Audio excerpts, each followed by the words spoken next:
Hello students, let us discuss about the merits of the long form of periodic table.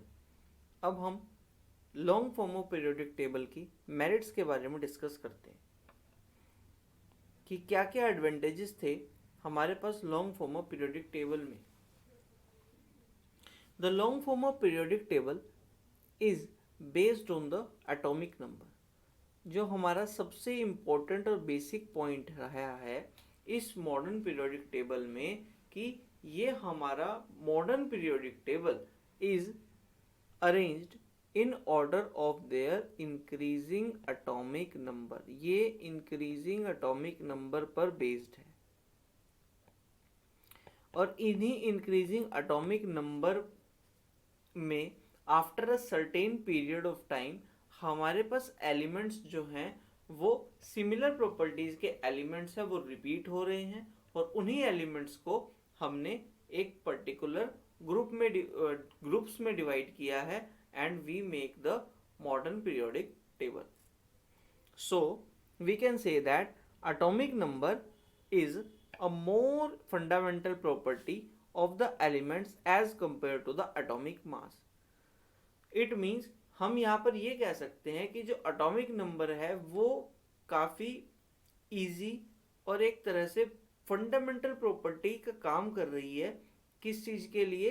Elements को arrange करने के लिए as compare to the atomic mass. Because इससे पहले जो हमारे साइंटिस्ट थे उन्होंने एलिमेंट्स को अरेंज किया in their table but in the increasing atomic masses, लेकिन due to the some reasons उनको बाद में उस लॉ को डिस्कार्ड करना पड़ा और जो because of the some reasons. But here जो हमारा एटॉमिक नंबर है इनका इंक्रीजिंग एटॉमिक नंबर का पैटर्न है ये काफ़ी हद तक सही साबित हुआ.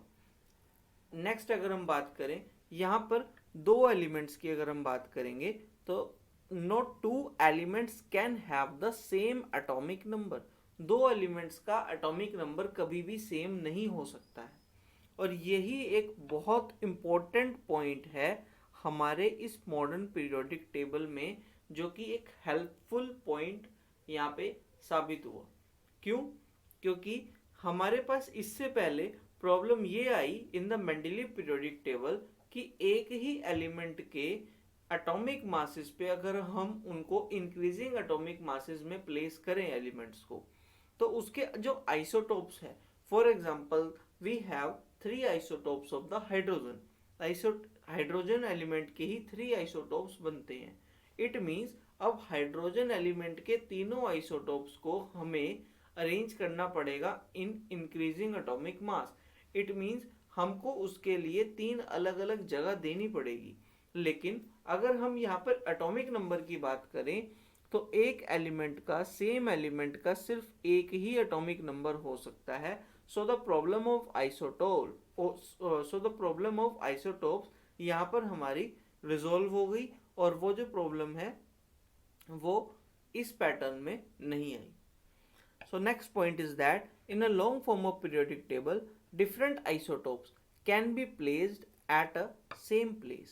It means अगर हमारे पास एटॉमिक नंबर एक एलिमेंट का एक ही है तो जो उनके आइसोटोप्स होंगे वो सभी आइसोटोप्स उसके एटॉमिक मास के अकॉर्डिंग है, बट एटॉमिक नंबर उन सभी का सेम रहेगा. सो इसीलिए हम उनको अपने पीरियोडिक टेबल में एक ही जगह एक एटॉमिक नंबर के थ्रू वहाँ पर प्लेस कर सकते हैं because they all have the same atomic number. On the other hand अगर आप दूसरी तरीके से देखें आइसोबार्स, जो हमारे आइसोबार्स हैं such as the argon which have the atomic mass of the 40 and a calcium with atomic mass 40 can have to be placed at the different places. उसको भी हमने अलग अलग जगह पर हम अरेंज कर सकते हैं due to their different atomic number, क्योंकि इनका भी एटॉमिक नंबर जो था वो अलग अलग था. मेंडलीव पीरियोडिक टेबल में हमारे पास ये भी प्रॉब्लम आई कि आर्गन का जो एटॉमिक मास है वो भी 40 है और कैल्शियम का एटॉमिक मास है वो भी 40 है, लेकिन हमने मेंडलीव के पीरियोडिक टेबल में आर्गन को पहले प्लेस किया और कैल्शियम को बाद में प्लेस किया, बिकॉज आर्गन जो है उसकी प्रॉपर्टी उससे कैल्शियम के पहले वाले एलिमेंट्स के साथ मैच करती है। And also argon relates to the family of the noble gases, ये नोबल गैस की फैमिली का मेंबर है, और जहां हमारे पास कैल्शियम है it belongs to the family of the alkaline earth metal.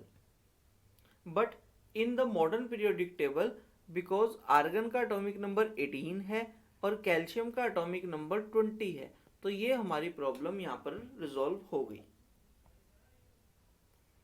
In the next point we have the long form of periodic table can be explained, मतलब long form of periodic table can explain why all the elements in a group, एक group के जो elements हैं have similar properties while the elements in a period have the different property, मतलब एक group में हमने उन्हीं एलिमेंट्स को अरेंज किया है जिनकी प्रॉपर्टीज जो होंगी अपने आप में मैच करेंगी और विद द सिमिलर प्रॉपर्टी, उनकी प्रॉपर्टी सिमिलर होंगी of the same group, all the elements of the same group have the similar property. और जो हमारे वर्टिकल कॉलम्स को ही हमने ग्रुप बोला। और नेक्स्ट अगर हम बात करें पीरियड्स में, तो जो एलिमेंट्स हैं उन सभी की प्रॉपर्टी जो होंगी आपस में डिफरेंट होंगी। The similar electronic configuration of the elements, जो सेम तरह की इलेक्ट्रॉनिक कॉन्फ़िगरेशन वाले एलिमेंट्स हैं, are repeated at the regular intervals, मतलब एक ही तरह की इलेक्ट्रॉनिक कॉन्फ़िगरेशन वाले एलिमेंट्स जो हैं वो रिपीट हो रहे हैं after a particular interval, so the properties of the elements are also repeated at regular interval। और इसी बेसिक पॉइंट को हमने एक और नया नाम दिया था, it is known as periodicity in the elements. इसका मीनिंग क्या है कि आफ्टर सर्टेन पीरियड, मतलब एक पर्टिकुलर पीरियड के बाद कुछ एक एटॉमिक नंबर्स ऑफ के बाद हमारे पास जो एलिमेंट्स आ रहे हैं वो बिलोंग करते हैं विद अ सिमिलर प्रॉपर्टीज और they are arranged in the same group, इसी वजह से हमने उनको सेम ग्रुप में प्लेस किया। ओके, अगर हम दोबारा इस पॉइंट को देखें तो ये पॉइंट क्या कहता है, the similar electronic configuration of the elements are repeated, मतलब एक ही इलेक्ट्रॉनिक कॉन्फ़िगरेशन वाले एलिमेंट्स बार बार रिपीट हो रहे हैं at a regular interval, so the properties of the elements are also repeated, इसीलिए उनकी प्रॉपर्टी भी रिपीट हो रही है at a regular intervals. Next point is that it is easy to remember and reproduce the table, और इस table को, modern periodic table को रिमेंबर करना थ्रू द एटॉमिक नंबर, ये बहुत इजी है as compare to learn the atomic masses of the all the elements and the isotopes of the all the elements. इसको remember और reproduce करना काफी easy साबित हुआ।